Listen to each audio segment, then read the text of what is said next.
Olá, criptomaníacos! O Bitcoin voltou a subir, mas segundo o banqueiro André Esteves, ele não vale isso tudo. E agora, quem está certo, o mercado ou o banqueiro? É sobre isso e muitas outras coisas que falaremos logo após a vinheta.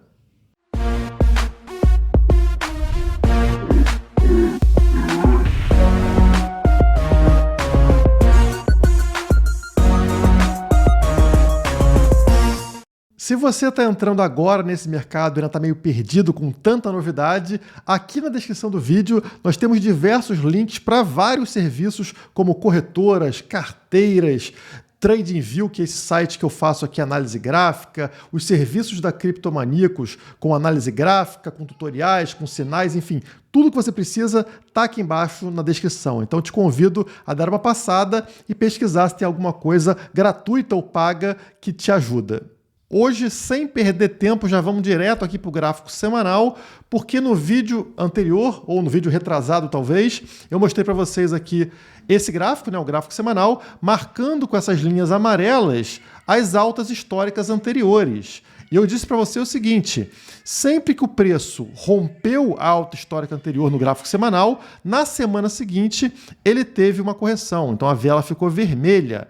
E a gente teve duas situações diferentes. Numa, a gente teve uma correção que foi até a linha branca, que é o EMA 21, e na outra a gente teve um recuo de preço que não foi até a linha branca, tá? Ela ficou aqui mais próximo ao valor da alta histórica e a partir daí voltou a subir. E olha aqui, agora no momento atual, o que vem acontecendo, né?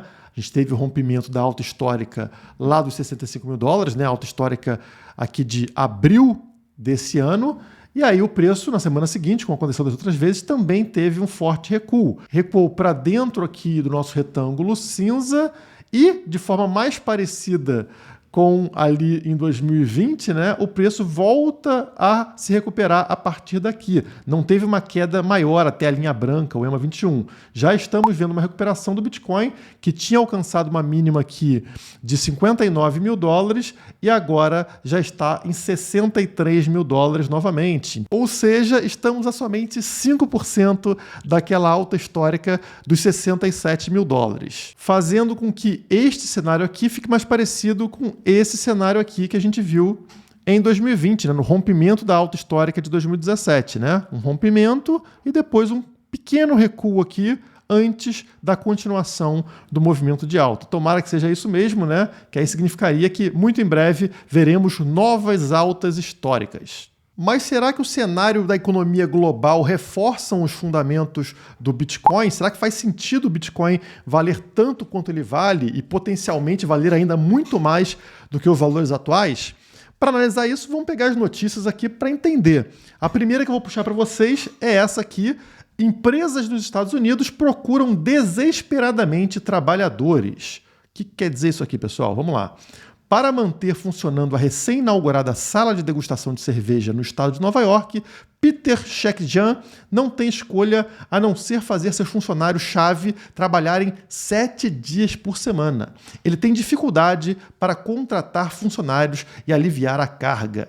Muitas empresas estão enfrentando problemas na contratação de novos funcionários nos Estados Unidos. Mais de 10 milhões de empregos estavam vagos no final de agosto. Como é possível, no meio de uma grande crise econômica, não encontrar funcionário? Pô, tá sobrando emprego? Como isso é possível? E a própria matéria traz as respostas pra gente, né? Em teoria. Eles falam o seguinte, as razões variam. Algumas pessoas temem contrair a tal doença. Outros se aposentaram no início da pandemia. Ou simplesmente estão fartos de salários baixos. Então imagina você aí que não gosta do teu salário, você simplesmente fala, cansei do meu salário. Vou parar de trabalhar aqui porque estou ganhando mal. Então pronto, vou parar de comer.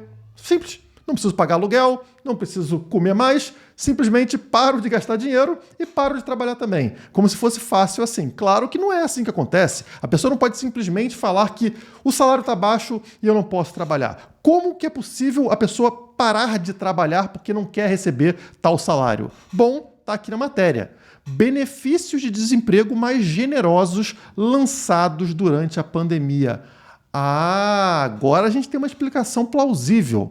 Significa, então, que o Estado começou a dar auxílios para as pessoas, pagar dinheiro para as pessoas ficarem em casa, e isso continua se estendendo, tá? Não pararam de dar esse dinheiro, fazendo com que se torne mais interessante para as pessoas ficarem paradas em casa, dependendo do Estado, do que procurar emprego. Se você ganha, sei lá, R$ 1.500 para trabalhar num lugar e ganha R$ 1.500 do Estado se não trabalhar, o que você vai escolher? Pô, muito mais confortável ficar de pijama em casa, ganhando o mesmo valor. Para te convencer a trabalhar de novo, aquele empregador precisaria te pagar muito mais do que ele pagava antes. Mas como que ele vai pagar muito mais se ele está no meio de uma crise, recebendo menos, tendo um faturamento menor? Como é que ele vai conseguir fazer esse ajuste, né? Se torna muito difícil ou, às vezes, impossível. E daí surge a consequência interessante desse novo sistema, onde o Estado está bancando as pessoas e elas param de trabalhar. Como eu falei, somente empresas que pagarem salários mais altos conseguem ter funcionários. E quem são essas empresas? São aquelas que recebem dinheiro primeiro do Estado, aquelas que primeiro colocam a mão nesse novo dinheiro impresso pelo Estado. Que empresas são essas? São as amigas do rei, as gigantes, né? Aquelas corporações enormes que são as primeiras a serem financiadas pelo Estado. Se elas recebem antes esse dinheiro, elas usam essa vantagem para contratar os melhores funcionários, aumentando o salário, trazendo esses funcionários que estavam em pequenas empresas no mercado para dentro delas, se reforçando, crescendo, enquanto todas as pequenas empresas sofrem como a matéria mesmo está falando. Não conseguem arrumar funcionários. Reforça, portanto, um ganho de poder para todos aqueles que são amigos do rei, todos os grandes empresários que estão ligados ao Estado.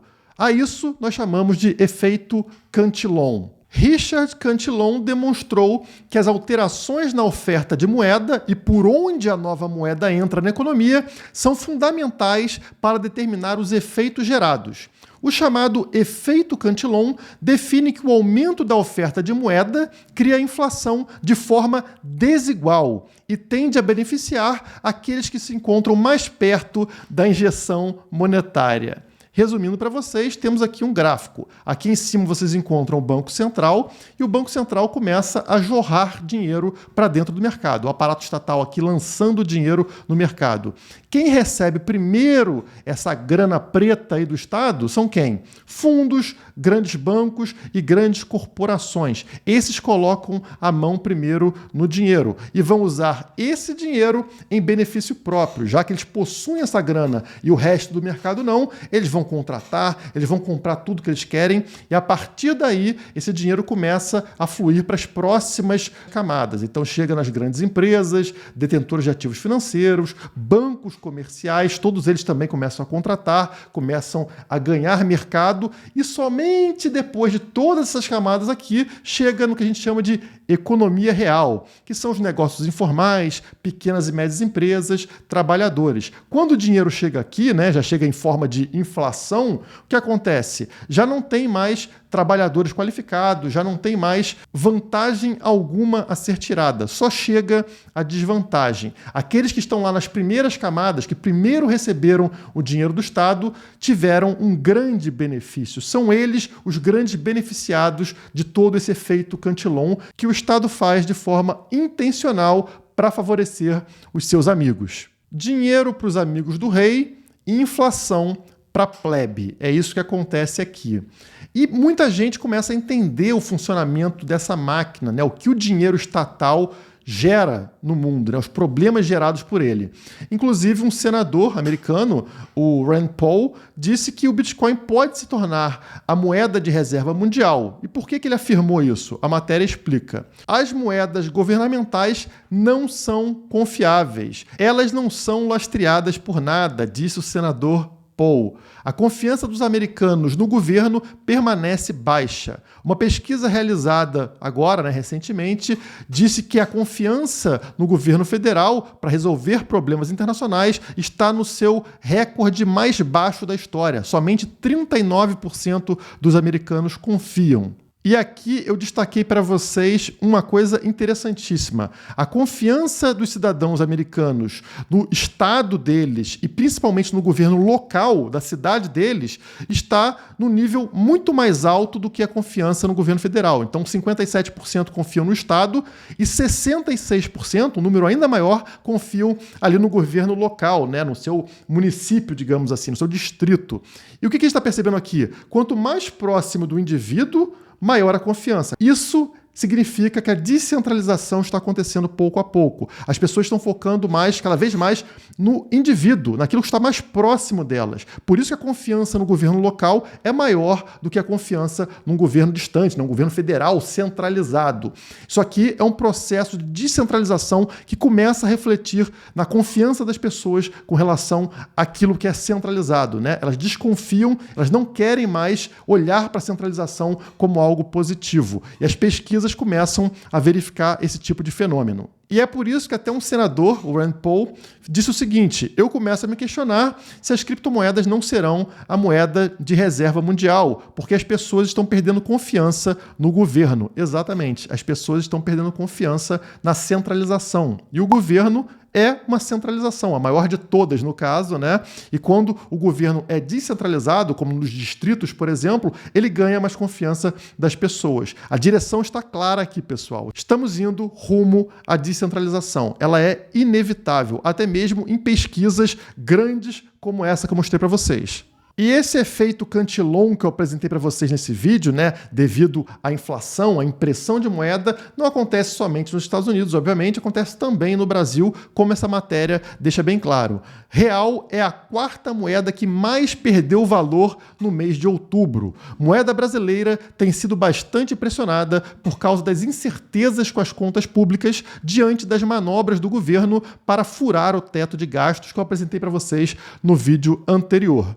Desde o início do mês, a moeda brasileira acumula desvalorização de 3,9% em relação ao dólar. Só fica atrás de moedinhas tão importantes quanto, por exemplo, a do Sudão do Sul. Aqui nós temos o ranking das moedas, tá aqui, ó, que maravilha. A queda de cada moeda, o real na quarta posição, perdendo 3,9% em somente um mês. E o acumulado do ano, o real ocupa o posto de 14ª moeda que mais perdeu valor, com uma desvalorização de 9% em relação ao dólar. Eu diria que o real é muito volátil para poder ser usado como moeda no dia a dia.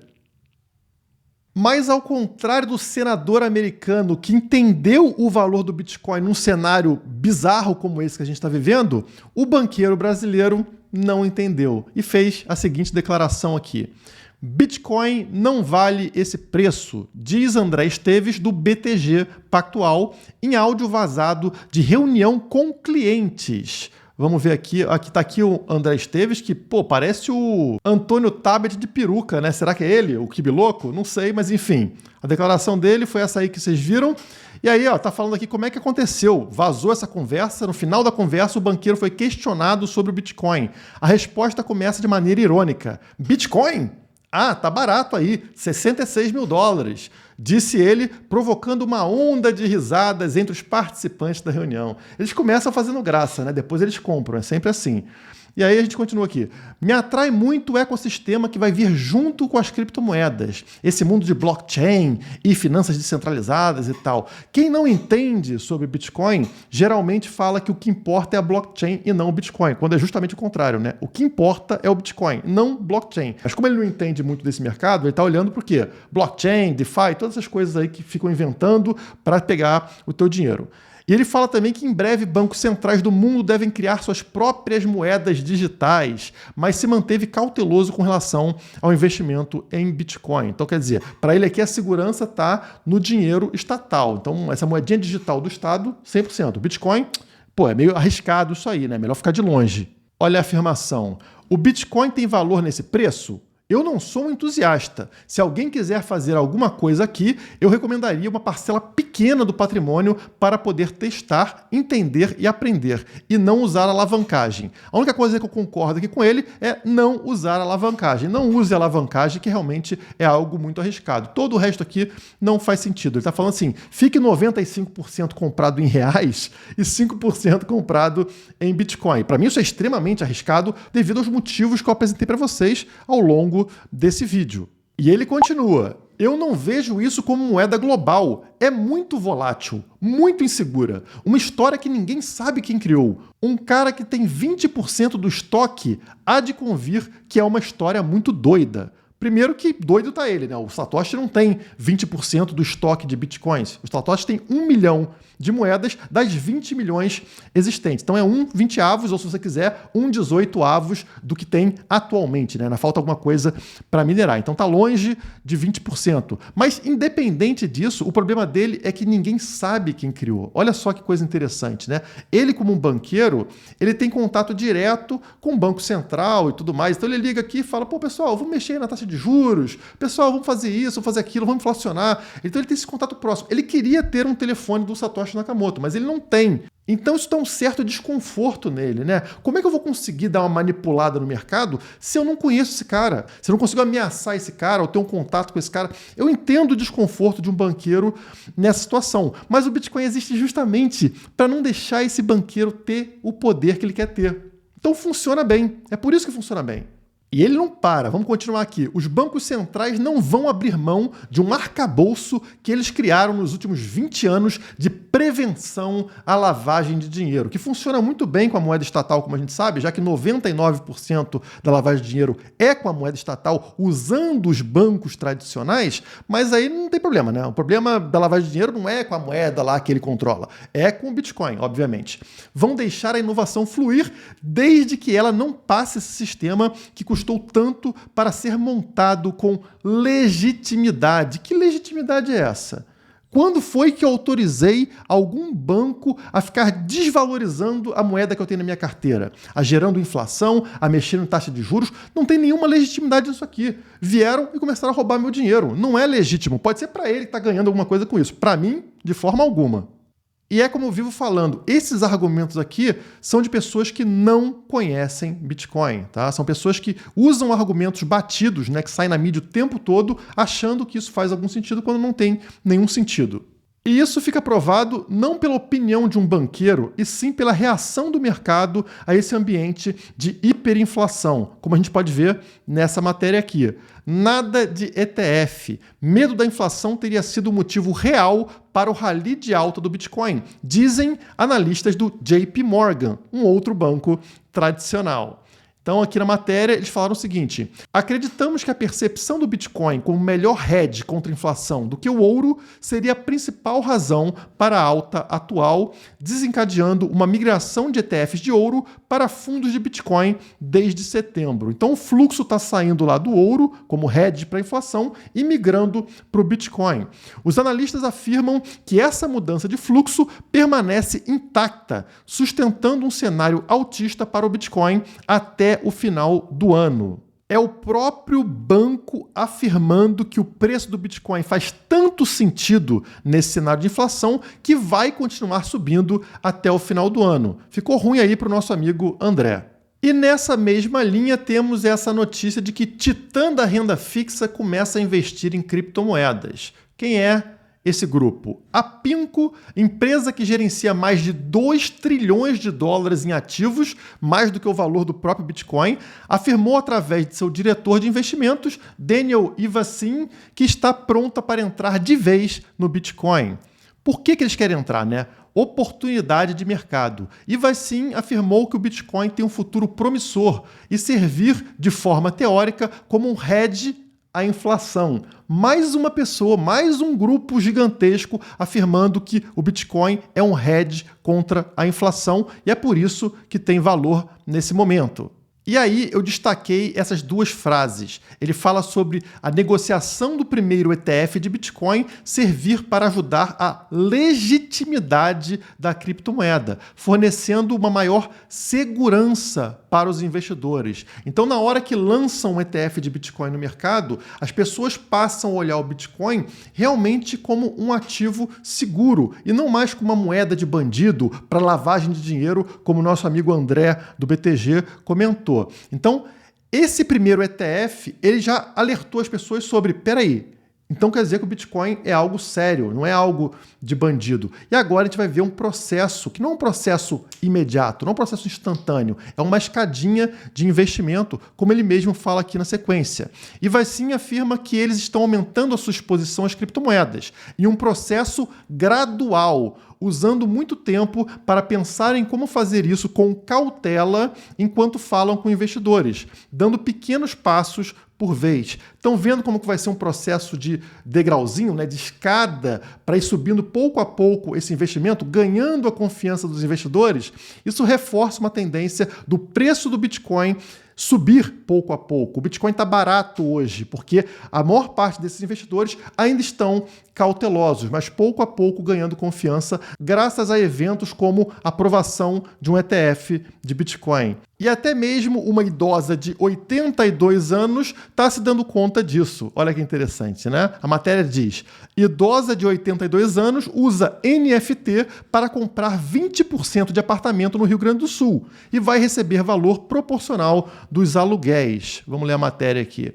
Ela não tinha o valor total necessário e ouviu de uma imobiliária uma proposta tentadora: comprar parte do imóvel e receber um aluguel proporcional. A aquisição de 20% do imóvel foi feita através de NFTs, tokens não fungíveis. O pagamento foi feito via Pix e ela passou a ter direito a 20% do valor de locação. A plataforma Imóvel Web, focada na negociação de imóveis para aluguel e aquisição, se juntou com a Netspace para lançar os primeiros imóveis digitalizados do Brasil. A tokenização nada mais é do que vincular um imóvel a um token não fungível, incluindo a sua escritura em um contrato inteligente registrado em uma blockchain. Quando alguém compra esse token único e exclusivo, fica registrado que esta pessoa torna-se proprietária do imóvel, representado por aquele NFT. Como já vem sendo experimentado em outros países, a tokenização permite o fracionamento da propriedade. Assim, torna-se possível comprar apenas partes de um imóvel.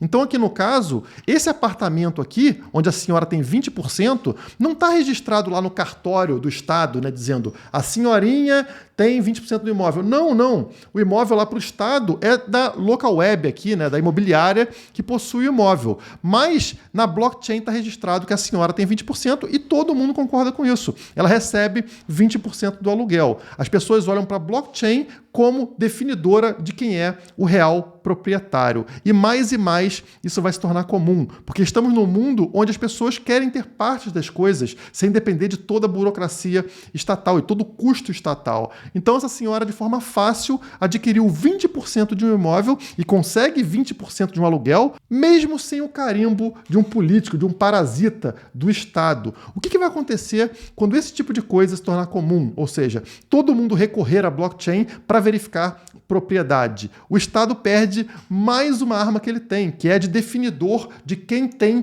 tal propriedade. Todo mundo começa a respeitar a blockchain e não mais a voz de um parasita. E falando em parasita, Colômbia confiscará dinheiro de contas bancárias não utilizadas por mais de um ano. Como o Matheus aqui disse, Bitcoin fixes this. Bitcoin conserta isso. Mas que história é essa aqui, hein, gente? Em uma situação que com certeza causa flashbacks em muitos brasileiros, o governo da Colômbia aprovou um novo plano de orçamento que, ao que tudo indica, permite que o governo confisque dinheiro de contas bancárias que estejam inativas por mais de um ano.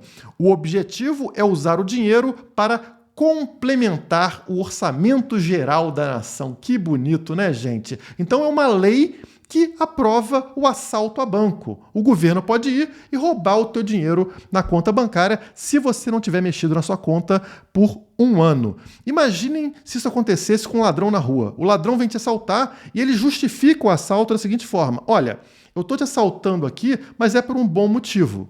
é para complementar o meu orçamento. E aí, deixa de ser assalto? Para o governo colombiano, deixa. Notem como o governo utiliza palavras mansas, bonitinhas, para conseguir iludir o povo, né? Para não assustar o povo. Então ele troca a palavra roubo por complementar o orçamento. Fica mais bonito, né? Não fica uma coisa mais sutil? É o que o George Orwell falava de novilíngua, alterações de palavras por parte do governo, né? Ele quer trocar o significado. Então, amor significava ódio e assim por diante. Aqui é a mesma coisa. Eles trocam palavras para que você não fique contrário ao governo. Ele não vai colocar aqui, estamos te roubando. Não, estamos complementando o orçamento geral da nação. E aí o pessoal deixa passar batido. E eu fecho esse vídeo te perguntando: quanto vale o Bitcoin num cenário como esse, de inflação, de confisco das contas bancárias? Será que 350 mil reais está muito caro, como disse o senhor André do PTG Pactual? Ou a gente tem aqui margem para subir mais umas 10, 20, 100 vezes, quem sabe? Enfim, deixa o like se ainda não deixou, se inscreva no canal caso não seja inscrito e compartilhe esse vídeo o máximo que puder. Por hoje é só, muito obrigado e até a próxima!